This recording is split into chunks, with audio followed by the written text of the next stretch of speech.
Hello friends, welcomes two waves Educare.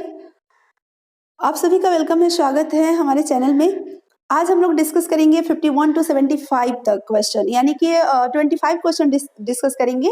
मैंने आप लोगों से बोला था कि 100 क्वेश्चन इलेक्ट्रोस्टैट का मैं दूंगी और आगे भी चैप्टर के आपको क्वेश्चन ऑब्जेक्टिव मिलेंगे, जिससे कि आपका फरवरी में एग्जाम होने वाला है बिहार बोर्ड 12th का, तो आपका एग्जाम बेहतरीन हो जाए। फिजिक्स के क्वेश्चन यहाँ पर ऑब्जेक्टिव प्रोवाइड किए जाएंगे। तो दोस्तों, पिछली 2 वीडियो अगर आपने नहीं देखा होगा तो आप देख लीजिए, पार्ट 1 और पार्ट 2, जिसमें 25 का क्वेश्चन का डिस्कशन आपको मिल जाएगा। और यहाँ पर 51 यानी कि नेक्स्ट 25 क्वेश्चन का डिस्कशन हम लोग आज करने वाले हैं। तो चलिए स्टार्ट करते हैं। अगर दोस्तों अभी तक आपने चैनल को सब्सक्राइब नहीं किया है तो प्लीज कर लीजिए। आपको इस तरह से वीडियो मिलते रहेंगे जिससे कि आपकी प्रिपरेशन जो है बेहतरीन हो जाएगी। तो चलिए स्टार्ट करते हैं। 51, the value of epsilon r in air. Epsilon r की वैल्यू एयर में क्या होती है, तो आप सभी को पता होगा। अगर नहीं होगा तो दोस्तों यहाँ पर ऑप्शन आपका हो जाएगा सी। तो इस तरह से दोस्तों 25 क्वेश्चन को पहले आप खुद देखेंगे कि इसके आंसर क्या आप लगा पा रहे हैं, जिससे आप खुद को आप जज कर पाएंगे कि कितनी प्रिपरेशन आपकी हुई है और कितनी आपको करनी है। और लास्ट में आप देखेंगे 25 में कितने आपके सही हो रहे हैं। चलिए नेक्स्ट क्वेश्चन हम देखते हैं।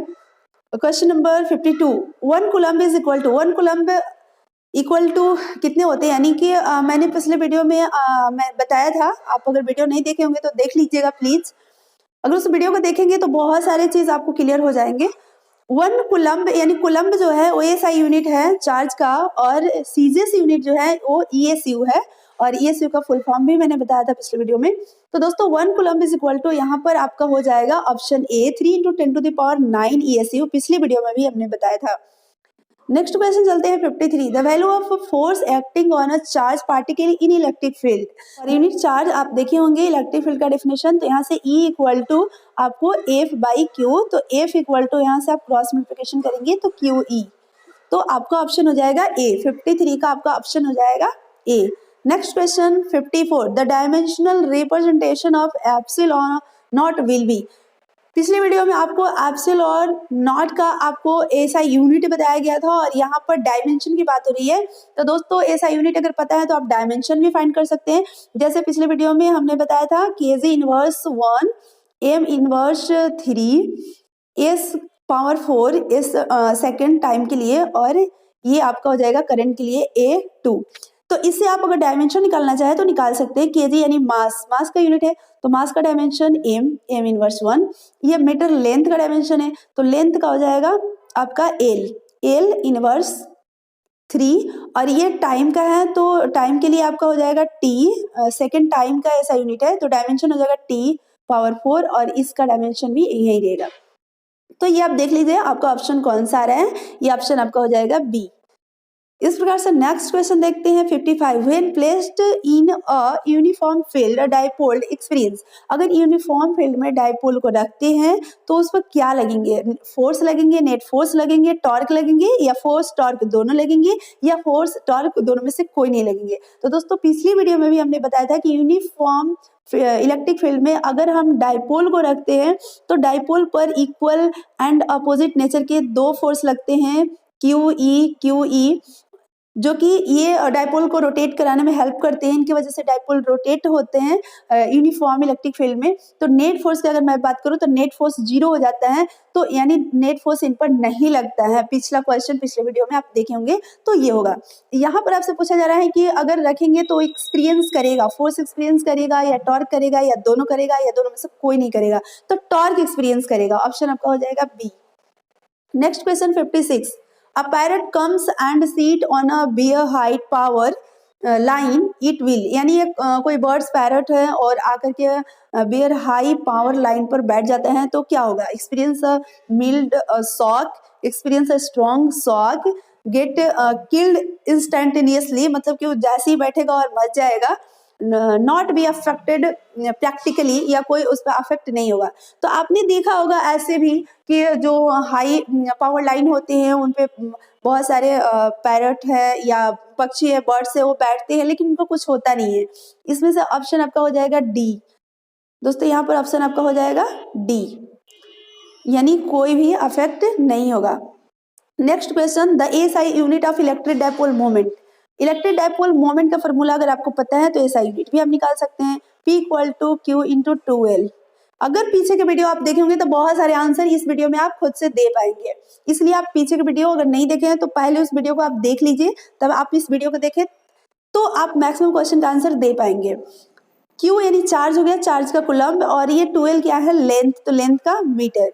तो यहाँ पर आपका ऑप्शन हो जाएगा 57 का दोस्तों C, coulomb metre. Next question 58. The SI, the unit of permittivity of free space. The unit of permittivity of free space epsilon not. Epsilon not का यूनिट क्या होगा? तो देखिए दोस्तों, यहाँ से आप यूनिट अगर नहीं पता है तो आप निकाल सकते हैं। F = 1/4 pi epsilon not Q1 Q2 by R², और यहाँ से एप्सिलॉन नॉट का पूछा जा रहा है Q1 Q2 बाई F² देखिए Q1 Q2 चार्ज है तो कूलम्ब होता है, तो कूलम्ब स्क्वायर हो जाएगा, फोर्स का न्यूटन हो जाएगा, और डिस्टेंस R² मीटर स्क्वायर हो जाएगा। तो यहाँ से आपका हो जाएगा coulomb square newton inverse metre inverse 2। अभी आप देख लीजिए, coulomb square per newton metre square, ऐसे भी आप इसको बोल सकते हैं, coulomb square newton metre square. इसमें से कौन सा आपका ऑप्शन है? यहाँ पर देखिए न्यूटन मीटर का होल स्क्वायर दे दिया, ये ऑप्शन आपका नहीं होगा, तो ऑप्शन आपका ए होगा, ऑप्शन ए। नेक्स्ट आगे हम चलते हैं 59। The SI unit of electric flux. Electric flux का SI यूनिट क्या होगा?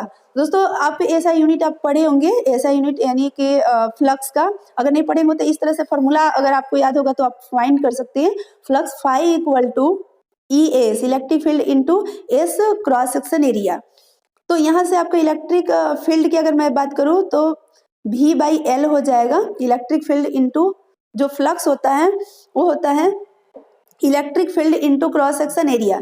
तो यहाँ से आपका हो जाएगा इलेक्ट्रिक फील्ड का V/L यानी वोल्टेज बाई लेंथ भी ऐसे लिख सकते हैं, और इंटू S, ये एरिया है, क्रॉस सेक्शन एरिया है, V का वोल्ट हो जाएगा, लेंथ का मीटर हो जाएगा, और एरिया का मीटर स्क्वायर होता है। तो यहाँ से मीटर मीटर कैंसिल हो जाएगा, वोल्ट मीटर आपका ऑप्शन सी हो जाएगा। अगर आपको याद है तो डायरेक्ट आप टिक लगाएंगे, नहीं याद है तो इस तरह से आप फाइंड कर सकते हैं, ये मैं बता रही हूँ। Next question number 60। Question number 60 में है 2 point charges of 10 microcoulomb and -10 microcoulomb are placed at a distance 40 centimetre in air, potential energy of system will be. यानी यहाँ पर आपको पोटेंशियल एनर्जी पूछा जा रहा है। पोटेंशियल एनर्जी का फॉर्मूला आपको पता है कि U = K Q1 Q2 by R होता है। K का वैल्यू 9 × 10⁹ यानी K 1/4 पाई एप्सिलॉन नॉट के प्लेस पर मैंने लिखा है, जिसका वैल्यू 9 × 10⁹ होता है, और Q1 का वैल्यू हो जाएगा 10, माइक्रो में है, कूलम्ब में चेंज करेंगे तो 10⁻⁻6। इसी प्रकार से नेक्स्ट 10 × 10⁻⁻6, और ये चार्ज माइनस है तो मैंने माइनस को यहाँ पर लगा दिया, डिवाइडेड बाई डिस्टेंस 40 सेंटीमीटर है तो इसको हमें मीटर में कन्वर्ट कर लेंगे, तो इस तरह से यह मीटर में हो जाएगा। तो दोस्तों यहाँ से U अगर आप देखेंगे तो 9 × 10⁹9 इंटू ये 10 × 10 100 हो जाएगा, इंटू 10⁻⁻12 डिवाइडेड बाई ये आपका हो जाएगा 4, ऊपर में ये चला जाएगा 10। अब आप देखिए इसको कैलकुलेट कीजिए तो देखेंगे फ्रेंड्स, तो ये हो जाएगा आपका 100 और ये 10⁻3 10⁻9 12 हो जाएगा, और ये 10⁻−12, तो ये सब कैंसिल हो जाएगा, ओनली 9/4 ये आपका बच जाएगा, और इसको अगर आप करेंगे तो 2.25 ये आपका आएगा जूल। अब माइनस है, माइनस को रखेंगे तो यहाँ पर माइनस हमारा रहेगा, ऑप्शन आपका हो जाएगा सी। नेक्स्ट हम क्वेश्चन में चलेंगे 61। The store energy of capacitor charge 200 volt is 1 joule. अब देखिए यहाँ पर क्वेश्चन ये पूछ रहा है, स्टोर एनर्जी दे रखा है, और आपको पता है कैपेसिटर की एनर्जी का फॉर्मूला 1/2 CV²। पिछले वीडियो में ये भी हमने बताया था, E = 1/2 CV²। E का वैल्यू दे रखा है 1/2, C नहीं पता, V का वैल्यू 100 वोल्ट, 100 × 100, तो यहाँ से आप कैलकुलेट करेंगे तो आपका हो जाएगा, ये हो जाएगा 50।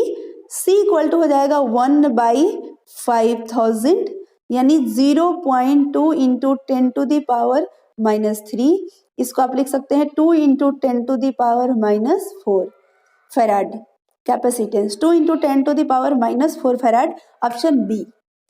नेक्स्ट आते हैं हम क्वेश्चन नंबर 62 में। इन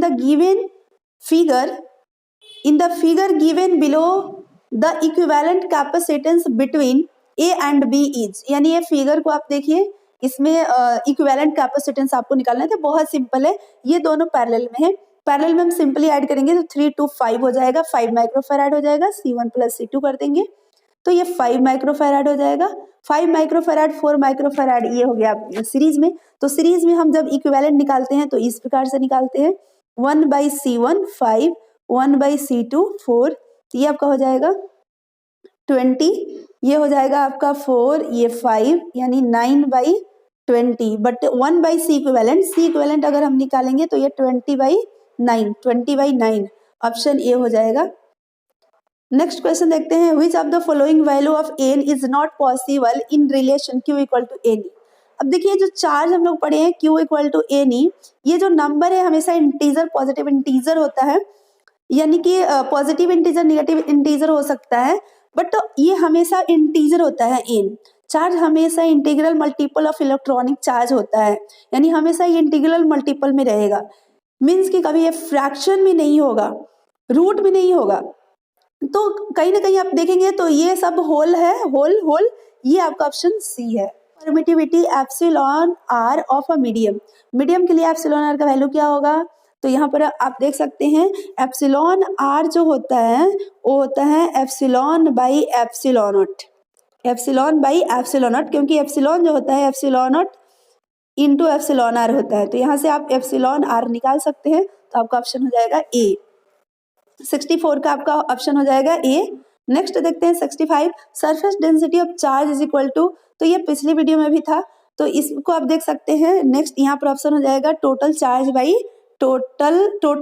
बाई टोटल एरिया, ये आपका ऑप्शन हो जाएगा density, total charge by total area, यानी चार्ज पर यूनिट एरिया को हम सरफेस डेंसिटी बोलते हैं। और इस तरह से linear density, surface density, volume density आपने पढ़ा होगा। लीनियर डेंसिटी को चार्ज पर यूनिट लेंथ बोलते हैं, सरफेस डेंसिटी को चार्ज पर यूनिट एरिया, और वॉल्यूम डेंसिटी अगर रहता तो चार्ज पर यूनिट वॉल्यूम होता है। यहाँ पर अगर सरफेस की जगह वॉल्यूम क्वेश्चन में अगर दे देता तो ये होता total charge by volume.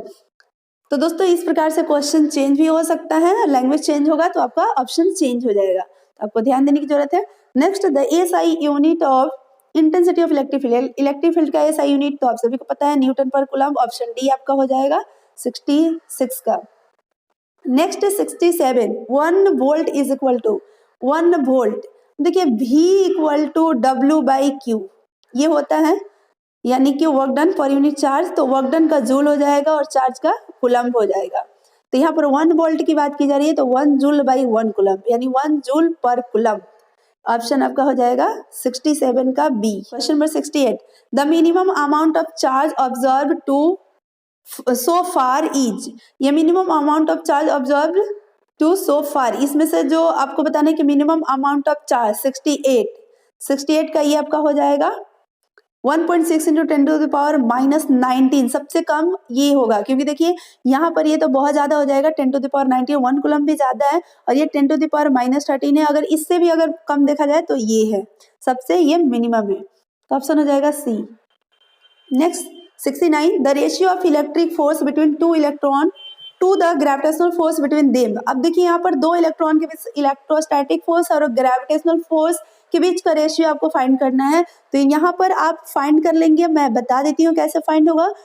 Force, electrostatic force by gravitational force, 2 electron के बीच ई और ई मान लीजिए 2 इलेक्ट्रॉन है, तो इलेक्ट्रोस्टैटिक फोर्स आपका क्या हो जाएगा 9 × 10⁹, यानी के का वैल्यू इंटू Q1 Q2, तो Q1 Q2 यहाँ पर दोनों सेम है, 1.6 × 10⁻−19 कूलम्ब होता है एक इलेक्ट्रॉन पर, तो इसको आप लिख सकते हैं 1.6 × 10⁻−19, क्योंकि दोनों इलेक्ट्रॉन की बात की जा रही है। ये हो गया electrostatic force, divided by r², जो भी डिस्टेंस है r², यहाँ पर दिया नहीं है आप रख सकते हैं, उसके बाद डिवाइडेड बाई, अब यहाँ पर ग्रेविटेशनल फोर्स की बात करेंगे तो G m1 m2/r² होता है, तो G का वैल्यू 6.67 इंटू 10⁻⁻11। M1 M2 की बात करें तो M1 का वैल्यू यानी इलेक्ट्रॉन का मास की बात करेंगे तो 9.1 इंटू 10⁻31, और दूसरा भी इलेक्ट्रॉन का मास वही होगा 9.1 into 10⁻31 divided by r square. तो ये आर स्क्वायर तो कैंसिल हो जाएगा। उसके बाद ये सारे कैलकुलेशन आप करेंगे तो जो आपका वैल्यू आएगा वो जो भी वैल्यू आएगा वो आपका ये आएगा 4.14 इंटू 10⁻42 आएगा। तो हमें ये देखना है ऑर्डर हमसे पूछा गया है, तो ऑर्डर 10⁻42, तो ऑप्शन ये हो जाएगा। ऐसे आप ये याद रखिएगा क्योंकि इतना ज्यादा कैलकुलेशन ऑब्जेक्टिव में आपको करने का मौका नहीं मिलेगा, इसलिए आप याद रखिए दो इलेक्ट्रॉन के बीच इलेक्ट्रोस्टैटिक और ग्रेविटेशनल फोर्स का जो रेशियो होगा वो 10⁻42 के ऑर्डर का होगा। Next, charge on 1 proton in coulomb. एक प्रोटॉन पर चार्ज जो होता है वो कितने कूलम के इक्विवेलेंट होते हैं? जो इलेक्ट्रॉन पे होते हैं वही प्रोटॉन पे चार्ज होते हैं, बट नेचर दोनों के अलग होते हैं, तो इसलिए यहाँ पर जो आपका ऑप्शन है ए हो जाएगा। अगर यही प्रोटॉन की जगह इलेक्ट्रॉन दिया होता तो आपका ऑप्शन ये सी हो जाता, बट यहाँ पर ऑप्शन आपका ए है, प्रोटॉन पूछा गया है। Next, the dielectric constant of water का डाइलेक्ट्रिक कांस्टेंट क्या होता है? तो यहाँ पर डाइलेक्ट्रिक कांस्टेंट 80.1 समथिंग लगभग इतने के बराबर होते हैं, लेकिन यहाँ पर ऑप्शन जो आपका है करीब ये 80 है, तो 80 ही आप रखेंगे। Next 72, the value of 1/4 pi epsilon not. तो ये तो आप सभी को पता है, बट यहाँ पर आपको यूनिट ध्यान में रखना है कि यूनिट क्या होगा, क्योंकि सारे के वैल्यू देखिए यहाँ पर 10⁻9 दिया है, यहाँ पर 10⁻−9 दिया है, तो इसमें आपको कंफ्यूजन हो सकता है, इसलिए आपको ध्यान देना है। तो यूनिट भी आपको देखने की जरूरत नहीं है क्योंकि 10⁻9 होता है, तो हम सीधा ऑप्शन ए चूज करेंगे, बाकी कंफ्यूज होने की जरूरत नहीं है। अगर वैल्यू सेम दिया होता 10⁻9 दो जगह दिया होता, दो ऑप्शन में दिया होता, तो एसआई यूनिट डिफरेंट रहता, तो वहां पर हमें एसआई यूनिट भी फिर ध्यान देने की जरूरत पड़ेगी, क्योंकि हम एसआई यूनिट को ध्यान में रख के ही उस ऑप्शन को चूज करेंगे, बट यहाँ पर आपको ऑप्शन एक ही राइट है। Next 73, SI unit of dielectric constant. Dielectric constant का एसआई यूनिट क्या होता है? 73 का सी आपका हो जाएगा, कोई यूनिट नहीं होगा क्योंकि यूनिट नहीं होते हैं। Next 74, during lighting charge transfer to the earth. Lighting के टाइम अर्थ से जो चार्ज ट्रांसफर होता है पॉजिटिव होता है, नेगेटिव होता है, दोनों होता है या कोई नहीं? 74 का आपका ऑप्शन हो जाएगा नेगेटिव चार्ज ट्रांसफर होता है। Next 75, which of following relation is correct. इसमें से कौन से रिलेशन करेक्ट है? अभी हम लोग कुछ देर पहले इस क्वेश्चन को हम लोग डिस्कस किए हैं। Which of the following relation is correct, कौन से इसमें से रिलेशन करेक्ट है? इलेक्ट्रिक फील्ड जो होता है फोर्स पर यूनिट चार्ज, और इलेक्ट्रिक फील्ड जो है वेक्टर है, फोर्स भी वेक्टर है, इसलिए ऑप्शन आपका ए 75 का ए होगा। तो दोस्तों इस तरह से आप कमेंट करके जरूर बताएंगे कि 25 में से कितने आपके सही हुए और कितने आपके रॉन्ग हुए, और कितनी आपको कोशिश करने की और जरूरत है, प्रैक्टिस करने की जरूरत है, इससे आप समझ पाएंगे। तो आप कमेंट करके जरूर बताएंगे 25 में से कितने आप सही कर पाए। और दोस्तों इसी तरह से आगे और 25 क्वेश्चन 30 के अप्रॉक्स और क्वेश्चन आपको मिलेंगे इलेक्ट्रोस्टैट का नेक्स्ट वीडियो में, और उसके बाद नेक्स्ट चैप्टर का भी आपको इस तरह से 25 क्वेश्चन मिलते रहेंगे। इसलिए आप सब अगर चैनल को सब्सक्राइब नहीं किए हैं तो प्लीज कर लीजिएगा, बेल आइकन को प्रेस कर लीजिएगा, और हाँ लाइक शेयर जरूर कीजिएगा, क्योंकि जो भी आपके दोस्त होंगे जो प्रिपरेशन बिहार बोर्ड का कर रहे होंगे उनको कुछ हो सकता है कि आपके और हमारी वजह से हेल्प मिल सकती है, इसलिए वीडियो को शेयर भी कीजिएगा। So thank you, all the best आप सभी को। आज के लिए फिर मिलेंगे नेक्स्ट वीडियो में।